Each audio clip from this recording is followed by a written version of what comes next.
This is what had me ticked off about the educational system is we don't let kids explore the things they're excited about.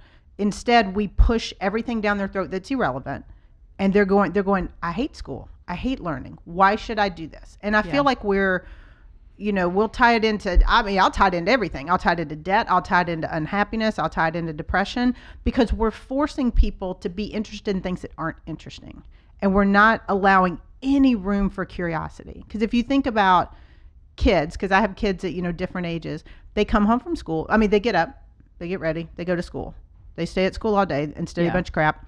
And then they come home and then they study more of the same crap because they've got 8 hours of homework. Not 8, but probably 2 to 3 for high schoolers.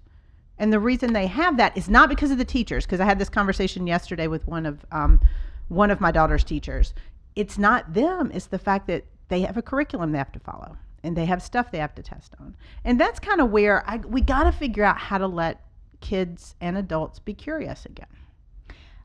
I think this is rooted in the fact that adults are who create the programs. Yes. And naturally, and we as adults replace curious with careful.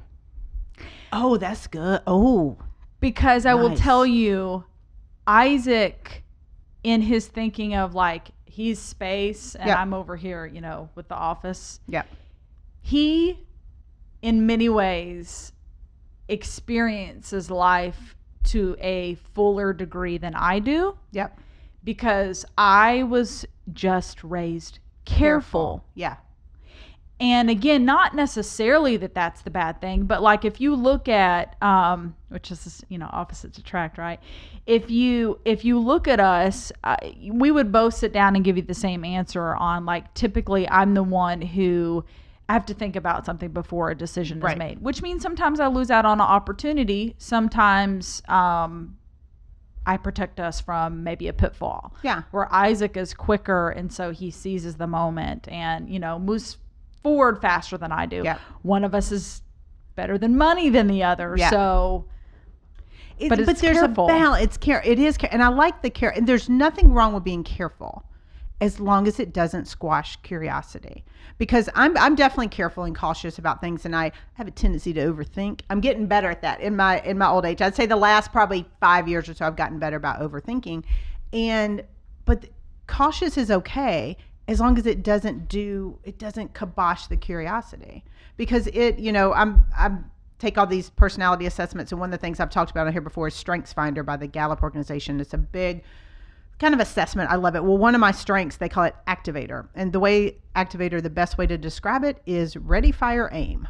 Meaning that I just do things. I'm like, this sounds good. Let's go. And then we'll course correct as we go. There's a whole sliding scale of curiosity, right? Yeah. But it's just allowing people to do it. And I think for a lot of people, we're not allowing that. Yeah. Well, and it was so funny when Mia was on, because I did see so much of me and her when I was younger. Because Isaac, we joke around about this all the time, because like when I went and got my first car, my parents did tell me, I had a credit card when I was in high school. Okay.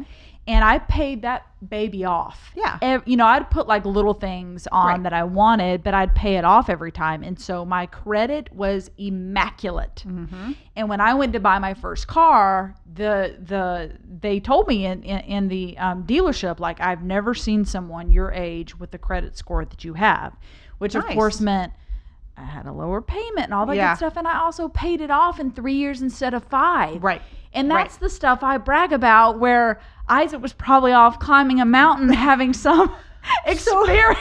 That's true. So experiences are big. I've got a girlfriend, Lauren, that has a podcast called Experiences Are Everything. I guested on it a few weeks ago. Yeah. And it gets you thinking. But here's the thing is, we've either gone all curious or all careful. And we have to find the middle ground. And sometimes it is the couples and it's the people we associate with that bring us to that middle ground. I love experiences. That is my thing. And last year during 2020, which I'm still mad at 2020, took away some of my experiences because I didn't get my solo Italy trip, which I will still do. I don't care if they're not letting me in. I will swim. I'm going to get there. But it's the curiosity. That's what it is I was curious about the culture. I was curious, but it stemmed because I was like, oh, this food tastes good. This wine tastes good. The language sounds a little sexy. I'm kind of curious about this. That's what made me want to go to Italy. Yeah. But we've got to grasp onto those things. Yeah, we've got to grasp onto this thing. All right, Michelle says, on point, curious with careful. I like that. I really do. But we've got to grasp onto the curiosity. And I don't care, my message for everybody is not what you're curious about. I don't even care what you're curious about. You don't even have to let me know. But if you're not doing anything about it, this is why we're all miserable. Like if you look at most of the people, it's crazy. It's crazy. I actually was in the car on the way this morning, and I was singing in the car as I have a tendency to do. I'm gonna pull up the song. I'm not gonna play it, but you're gonna sing it. I probably will not sing it because I feel like that would be curious, scary.